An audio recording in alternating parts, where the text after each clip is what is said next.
संवर्धना Motherson company ने आज के दिन अपने Q2 के रिजल्ट्स दिए हैं। अब इन रिजल्ट्स का इंपैक्ट कमिंग सेशंस में इसके चार्ट पर कैसा देखने को मिलेगा। ऑल्दो आज का सेशन ना दिन के आखिर में एक बड़ा मूव दिया है, मतलब धीरे धीरे करके नीचे जा रहा था और दिन के जस्ट आखिर मूवमेंट के अंदर स्टॉक ने लगभग 5% के आसपास की तेजी दिखाई आज के सेशन में। अब इसका ये मूव के पीछे का रीजन चार्ट है, यहाँ पर सॉरी रिजल्ट है, यहाँ पर कुछ और फैक्टर्स भी हैं। सभी चीजों को इवैल्यूएट करेंगे। IMNISM सर्टिफाइड सब्सक्राइब जरूर कर देना। शुरू करते हैं कंपनी के Q2 के रिजल्ट से। ये है कंपनी का कंसोलिडेटेड फाइनेंशियल रिजल्ट और सारे फिगर्स जो आप स्क्रीन पर देख रहे हो ये करोड़ में है।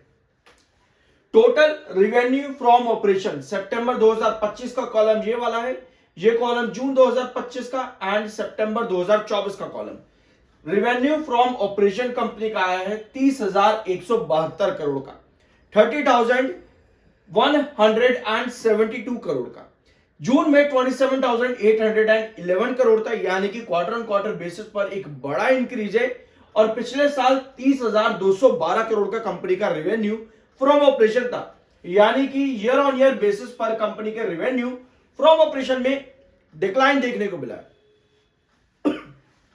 ठीक है, टोटल इनकम कंपनी की कितनी आती है, यानी कि अदर इनकम यहां पर देखनी पड़ेगी। तो अदर इनकम कंपनी में इंक्रीज है लगभग 40 करोड़ का, लगभग 40 करोड़ का इंक्रीज है कंपनी की अदर इनकम पे पिछले साल के कंपैरिजन में। पिछले साल कंपनी की अदर इनकम 80 करोड़ की थी और इस बार 121 करोड़ का है।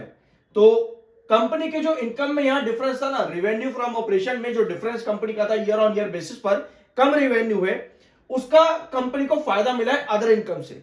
यानी कि अब कंपनी की ईयर ऑन ईयर बेसिस पर जो इनकम है, टोटल इनकम, वो 2 करोड़ से बढ़ जाती है टोटल इनकम कंपनी की ईयर ऑन ईयर बेसिस पे, क्योंकि अदर इनकम इस बार 40 करोड़ जंप करी है।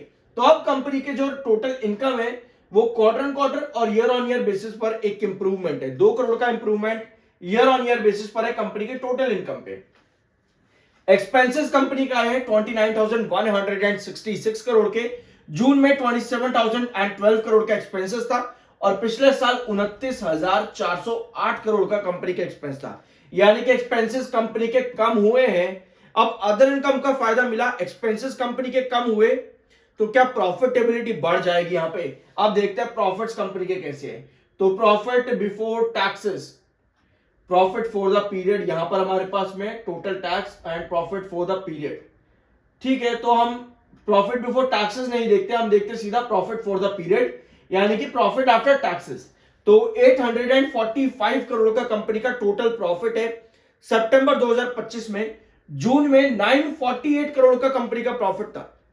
तो क्वार्टर ऑन क्वार्टर बेसिस पर कंपनी के जो एक्सपेंसेस है, यहां पर आपको टैक्स एक्सपेंस जो है कंपनी का वो कम हुआ है।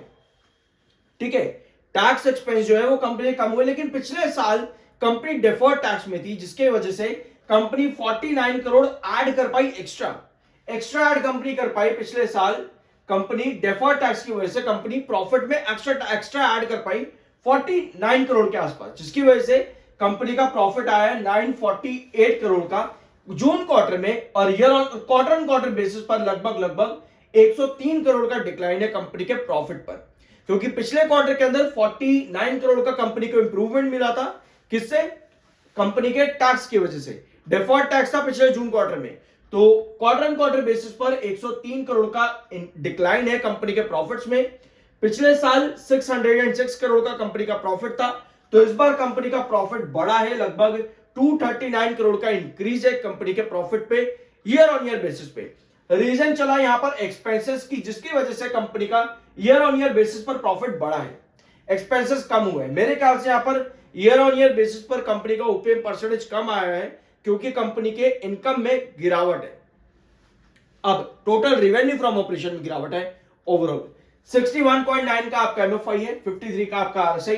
टेक्निकल्स न्यूट्रल है, बट इस तरह के टेक्निकल्स आपको इंडिकेट करते हैं कंसोलिडेशन। लेकिन आज दिन के आखिर में जाते ही मदरसन कंपनी ने ब्रेकआउट दिया है। यहां पे ये ब्रेकआउट मिला है आपको दिन के आखिर में, बट ऐसा भी नहीं है कि ये ब्रेकआउट सस्टेन किया है, क्योंकि अगर आप देखोगे ना, रिस्ट्रिक्शन कितने पे है आपका रिस्ट्रिक्शन पड़ता है लगभग एग्जैक्ट 112 के आसपास।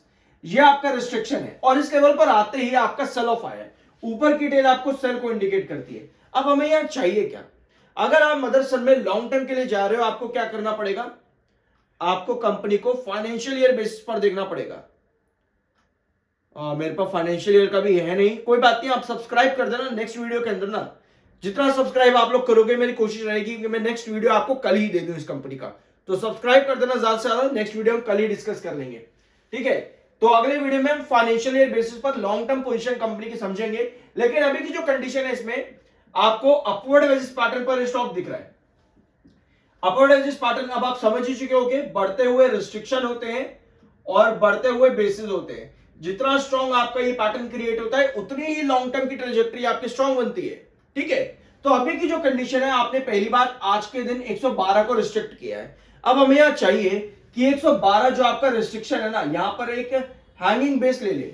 अगर इस तरह की पोजीशन बनती है बायर साइड पे, जहां पर नीचे की टेल लंबी होगी, तब ये स्टॉक आपको ब्रेकआउट दे देगा, यानी कि तब आपको जो नेक्स्ट टारगेट मिल रहा है 117 के ऊपर, ठीक है। एक बार इसको ब्लैंक स्क्रीन पे समझते हैं।